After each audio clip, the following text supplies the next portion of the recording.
This was all part of a massive report put together by our friends over at 60 Minutes, as well as our news partners at the Washington Post. They spoke with this man right here. His name is Joe Ranazisi. He's a former DEA administrator and is the highest-ranking DEA official to ever speak out. Take a listen. This is an industry that's out of control. If they don't follow the law in drug supply, people die.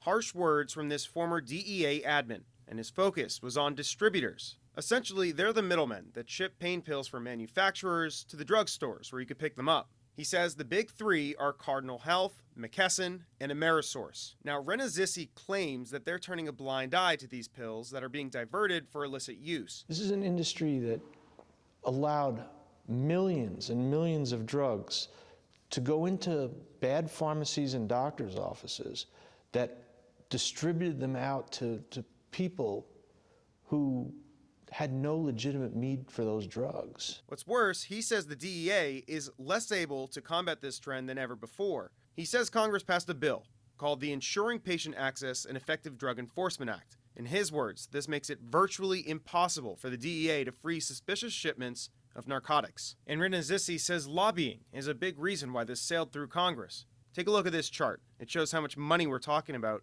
From 2014 to 2016, $106 million were spent in lobbying efforts to members of both parties. The Washington Post reached out to all 11 of the sponsors. Let's show you a couple of the comments. Democrat Peter Welch from Vermont said he supported the bill because it, quote, clarified the rules of the road for the distribution companies. Meanwhile, Republican Orrin Hatch from Utah said, quote, we worked collaboratively with the DEA and the DOJ, and they contributed significantly to the language of the bill. In an email, he continued, the DEA had plenty of opportunities to stop the bill, and they did not do so. The main sponsor of the bill, Republican Tom Marino from Pennsylvania, did not respond to a request for comment. Meanwhile, people are still dying out there from the opioid epidemic.